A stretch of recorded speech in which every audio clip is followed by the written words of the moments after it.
Before we begin this video, I want to thank you all for your love and support. If you haven't heard yet, my wife, Gage's mom, was diagnosed with cancer a couple weeks ago, and the love and support from you guys has been nothing short of amazing. I mean, I've received messages, Facebook comments, recommendations for health and recovery, just love and support, really, and prayer, and we really appreciate that. As you can imagine, we're still adjusting to the news and doctor's appointments, so videos are going to be sort of sporadic for a little while, but she is adamant that we continue the channel with as much joy and energy as we always have. So this song and all future videos are dedicated to her and her fight with cancer. What's up, guys? Pastor Rob here with another reaction video. As usual, I have my son Gage. What's up? And as usual, we're going to be reacting to a song requested by you guys in the comments section of our video. This is not an endorsement of the song, the artist, or the genre as a whole, but an attempt to create discussion and encourage discernment while listening to music. For additional resources related to the channel, please visit PastorRobReacts.com. Shout out to Jeffrey with Concise Web Designs for designing and maintaining the website. Jeffrey, we really appreciate you there. If you find our content beneficial, please consider joining our Patreon page, where for as little as $1 a month, you can get access to behind-the-scenes footage, bonus content, and early releases. Also, follow us on social media, Facebook, Instagram, and Twitter. We're very active on all the above. You can find links to that, as well as other resources related to this video in the description of this video. Today's reaction is to a band called Silent Planet, and the song is Panic Room. Now, Gage and I saw Silent Planet live about, 2 weeks ago.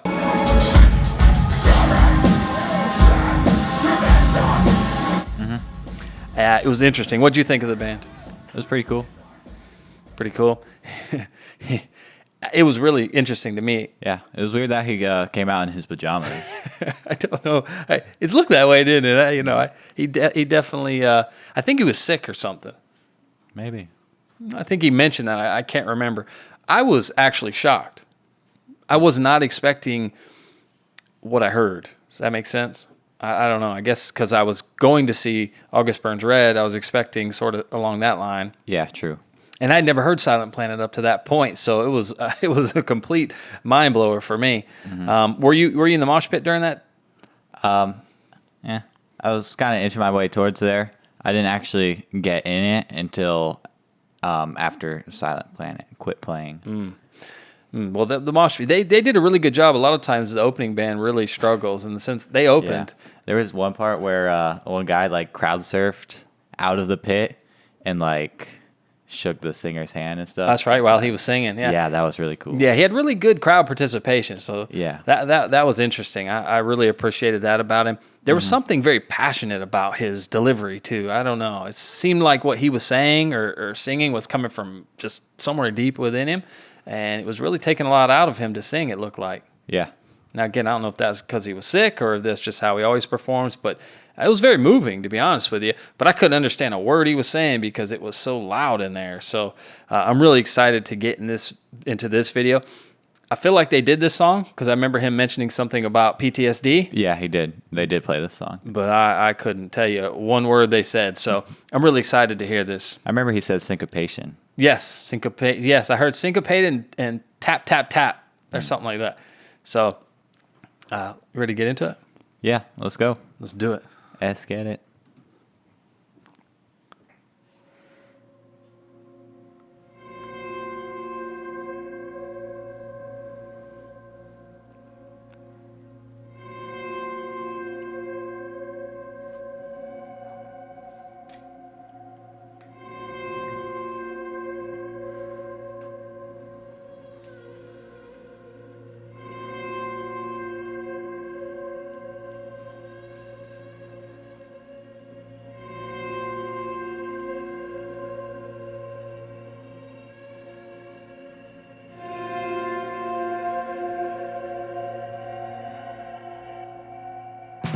Lustrous lies obscured by opaque blinds.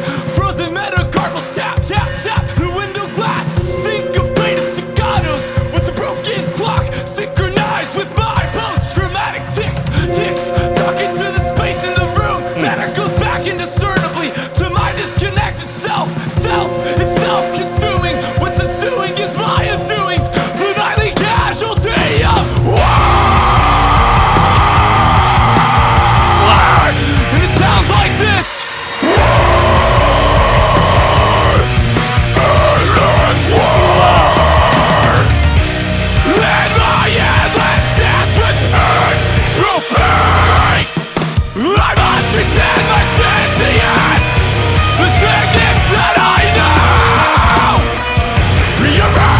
disarray of disintegrating senses.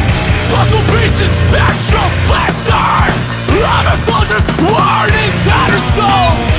In my endless dance with entropy, I must resent my sentience, the sickness that I am. Wow, it's fantastic so far.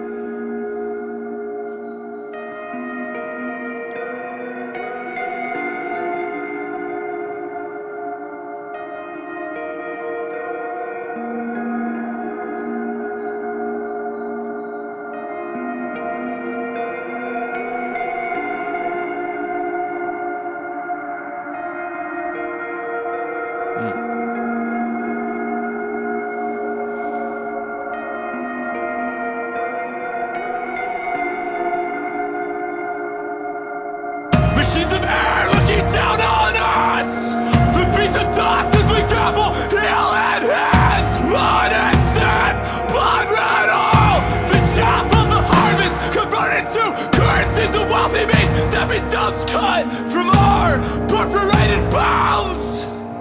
Riches are raped beside our bodies, sown just to be thrown back again and forgotten if we stumble in, laid inside a homelessness, stuck with anger, dirty needles, shipped to an early steeple where boxes close, descend with grace as you defend yourself, both terrible and chaste. Praise me for my valor, lay me on a crimson tower, justify my endless terror as my finest hour. Treat me as a token to deceive the child whom we fed for the scapegoat slaughter. I learned to fight, I learned to kill, I learned to steal. I learned that none of this is real. None of this is real. None of this is real. None of this is real. But there's a war inside my head.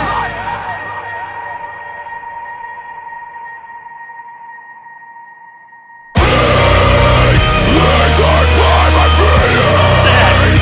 Choking, staggering on. Time drags me back to the desert. A child stumbles from the wreckage. Loading and salvation.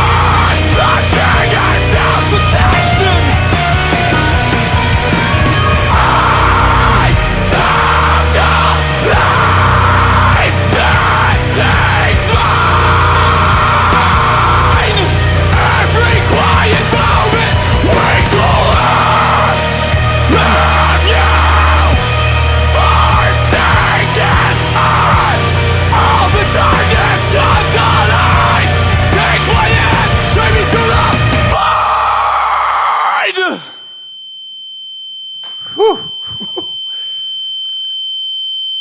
Wow, bro.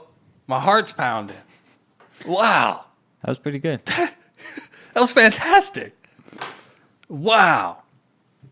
What'd you think of the studio version as compared to the live show? I couldn't understand the live. Yeah. Looking back, I wish I would have known this song because I would have been in the pit. Seriously. That was absolutely fantastic. I almost cried. Like, I think I needed that. I think I needed something, with all that we've been going through and all the stress, just something I don't know, so guttural, something, it's like down here, like he's expressing a pain that, particularly with PTSD, like this, that you cannot verbalize very well.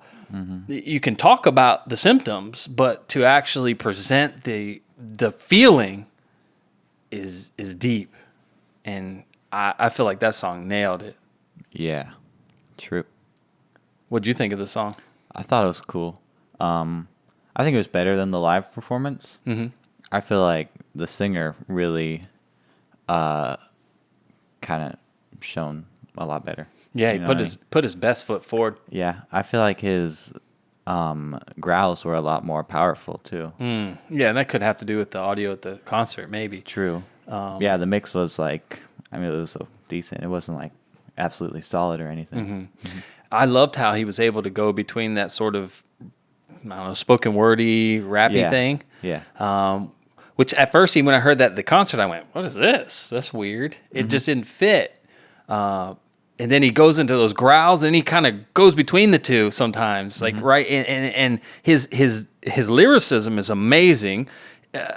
The way he aligns the poetry, and he even uses poetic tricks like repetition and sound effects, and he really brings you into the scene that he's trying to paint. I really needed that. I don't know. I really needed that. I felt like it touched me in a place that I've been, harboring a little bit, some pain there, going through what we've been going through. When he went when he said war and all that, kind of reminded me of that. What we talk about, that Slayer song, right? Which one? I don't remember that. I'm sure you guys know the name of the song.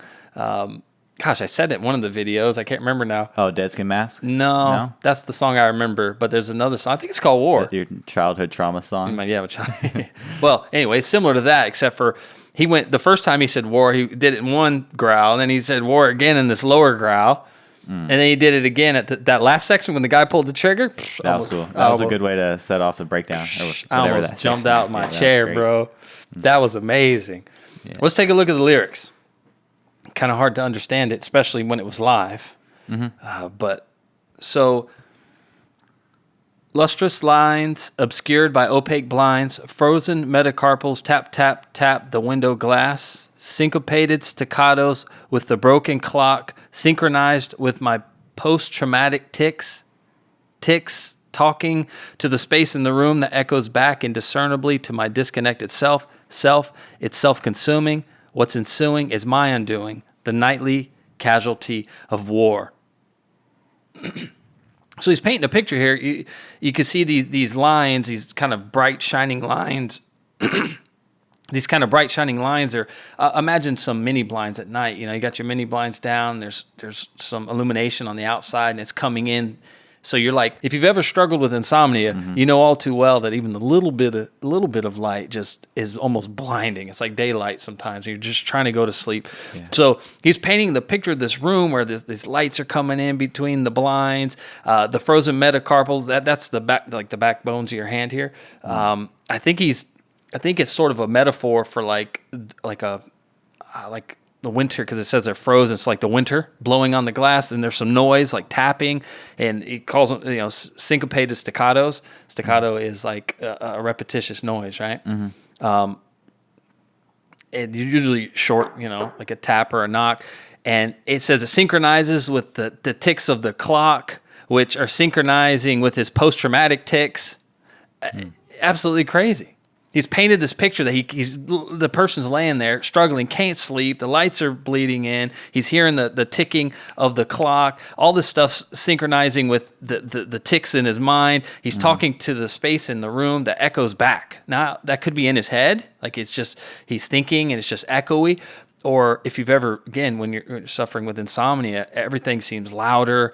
The echoes, he can't discern them. And he's disconnected from himself. It's self-consuming. He's describing panic, really, which is a symptom of post-traumatic stress disorder. But I like this line. He says, what's ensuing, so what's happening, is my undoing. The nightly casualty of war. So every single night, he's the casualty of war, this post-traumatic stress. Fantastic way to bring in the song. I mean, to start the song. And then he says, and it sounds like this: war, endless war. Yeah, that part was cool. That part was great. I still got goosebumps. Gee whiz. Absolutely fantastic. Next section here, he says, in my endless dance with entropy. Now, entropy is the gradual decline into disorder. I must rescind my sentience, which is the capacity to feel or perceive emotions or experience subjectively. So, he's declining very fast, and he can't experience things subjectively. It's, again, another symptom of PTSD. Rearrange the disarray of disintegrated senses. So everything's kind of falling apart. His senses are kind of getting worse, and he's just trying to create order in his mind. Spectral splinters of a soldier's worn and tattered soul. Now, a specter is like a ghost. So these thoughts and these emotions or puzzle pieces are ghostly remnants of a soldier's worn and tattered soul. And then he goes back into that, in my endless dance with entropy, I must rescind my sentience, the sickness that I know. The sickness is post-traumatic stress. Yeah. You get the emotion here? Like, he's painted such a beautiful picture in such a short amount of time. Did this guy, did he, have any history studying poetry or writing or literature or anything like that? I don't know much about him, so please leave a comment and let us know. I've heard some things, heard he's a really smart guy.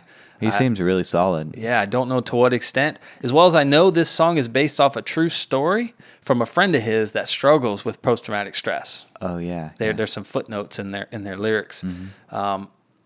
So he gets into that section where he talks about machines of the air looking down on us. Majority of that has to do with just war. His perspective on war.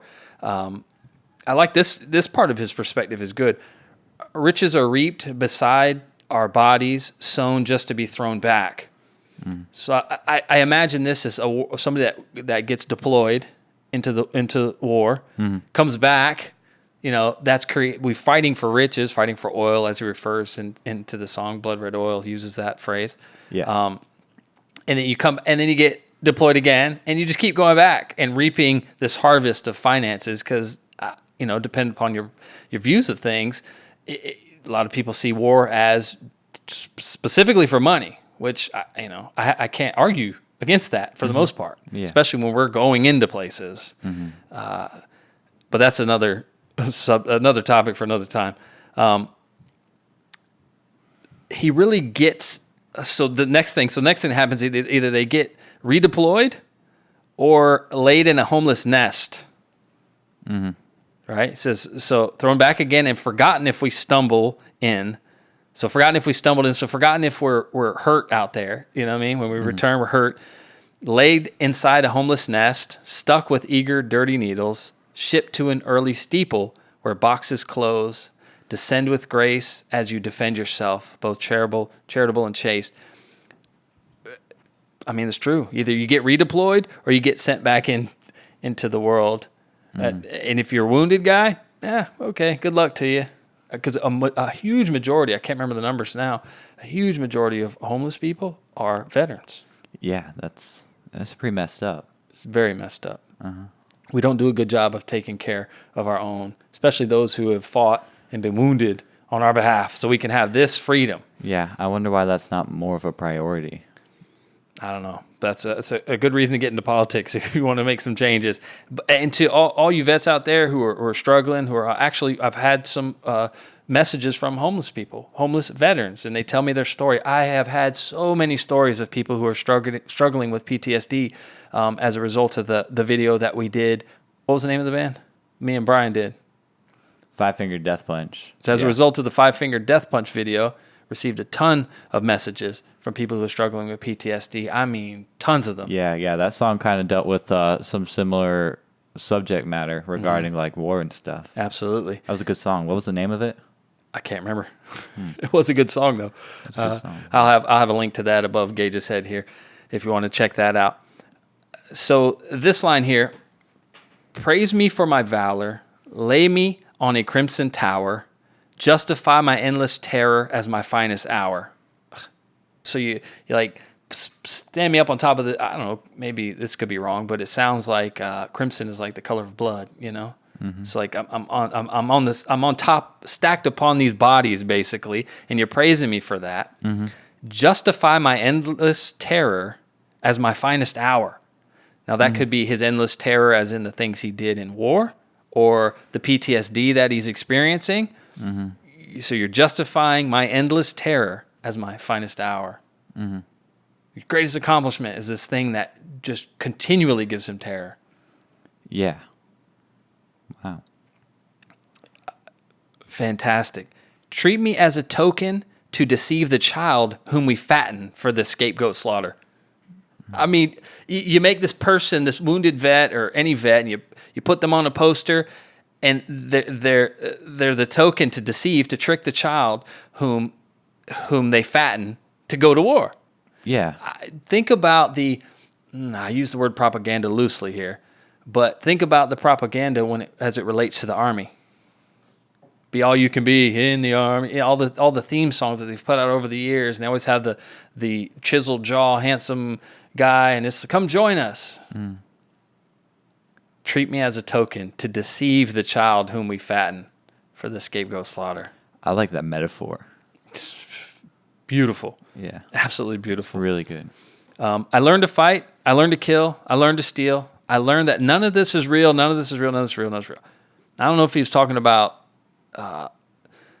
reasons for war. Could he be talking about what's going on in his head as far as things not being real? I think either one is valid, if not both.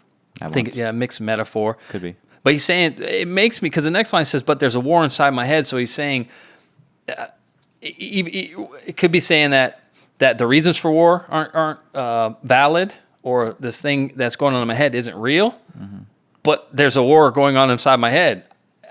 How he moves from this actual war to the war in the mind is amazing. So y'all help us out with that one. I'm not exactly sure what that particular line is about, but I think I'm close. So this here is like this last line, got to be the best. And I'm getting goosebumps just thinking about it again. That was amazing. He talks about his breathing, struggling, choking, screaming, heaving. Time drags me back to the desert. He's having a flashback. And then he describes war. Now, this is where it gets heavy. This is war. A child stumbles from the wreckage, holding his salvation, the trigger to cessation, to end us all. I took a life that takes mine. Every quiet moment we collapse. So this is war. He's describing something that happened in war. Picture a kid stumbling from a blown up building or something. He's holding what he considers his salvation, a gun. This is going to save me. The trigger it will cease all of this, stop this war, and end us all. Or it could be a bomber, like the kid with the bomb strapped. He's got a trigger, and so this will end us all. That's probably more like it, because it's going to end the kid and the soldier himself. So in a moment like this, you're forced to take a life. I can't remember what military movie I was watching, but this happened in the movie. And he's saying, kid, no, please, no. Kid, don't, please stop. He's talking to him, so he's like a sniper or something. And then they're yelling at the kid not to approach. And finally, they have to take him out. And this is what I'm picturing here. Interestingly, your mom's grandfather, he fought in Korea. Yeah, Grandpa Philip. And up till his death, he had continual nightmares. And even when he was struggling he had a stroke and he couldn't talk, remember that? Yeah, he still was waking up with night terrors. And I don't know the story completely because he never shared it with me, but secondhand, I've heard details, and it had to do with a child, very similar to this, had to do with a child. And I assume, based on the stuff I put together, that, well, I don't even want to assume, because I don't want to say nothing because he's not with us anymore, but something happened there that he struggled with all of those years. Decades on decades. It never left him. And that's what he means here. He says, I took a life that takes mine. Every quiet moment we collapse. Every time he's quiet, he's thinking about this. And then, of course, he turns to God. Have you forsaken us? All the darkness comes alive. Take my hand, drag me to the void. So all of the suffering and mental anguish, the soldier is expected to reintegrate back into society. I don't know if is that what he means in that last line, drag him to the void? Or is he talking to God, just take me out of here? I don't know. But overall, fantastic song. Might be close to one of my favorite songs we've reviewed. I think it's the best lyrically. I agree with you. One thing I want to say, though, for those of you struggling with PTSD, I wish there was a magical cure. I wish there was something that I could say to end that war inside your head. I've never been deployed, but I've had things that happen in my life that I understand PTSD. I understand when a certain word or a certain sound or a name or a place or a smell brings back a memory that you just wish you could forget. And it's just as real each time you remember it as it was when it happened. And your body responds the same way as it did the day it happened. I just want you to know that those who suffer, God delivers in their suffering. That's Job 36:15. Those who suffer, he delivers in their suffering. He speaks to them in their affliction. Suffering can be the very thing that God is using for your deliverance, for my deliverance. It's the thing that produces faith, makes us rely more on him. Hopefully to reach a point that we will see how mighty his grace is in Jesus Christ, that we can say, wow, even though I did that, God will save me. God will forgive me because of what Christ did. Christ died on my behalf, even though I may have committed this horrible act. I'd have nightmares over this act, but God forgives in Jesus. Psalm 62:8. Trust in him at all times, you people. Pour out your hearts to him, for God is your refuge. Take refuge in him. This world sucks. The war, death, all of that sucks. We don't want to be here. I don't want to be here. Sickness. My wife is sick, as we mentioned in the beginning. Yeah. That's the effects of the fall. That's the effects of sin in this world and death. But God was our refuge. He will rescue us from that. So flee to him. Take refuge in him. It doesn't mean you're going to be cured, but it means that you will lean more on him. And like Spurgeon says, kiss the wave that crashes you against the rock of ages, Jesus. We should be thankful when we suffer, and it pushes us into the refuge of Jesus. Amen. Amen. That's all we got for this video. We appreciate you guys so much. Again, thank you for all your love and support and your patience with us as we adjust to this new season of life. Please like, comment, subscribe, and please keep sending me all of your encouraging messages. I read them. I may not respond because I don't really have the time to respond to every single one of them, but if it's important, I respond. Trust me, I respond. But I truly could use the encouragement. I read a lot of them to Gage as well. We can both use the encouragement. It's just nice to know that we're loved and that you guys are thinking of us and praying for us. So again, like, subscribe, leave a comment on the video, follow us on social media, and we'll see you on the next video. Peace. Peace.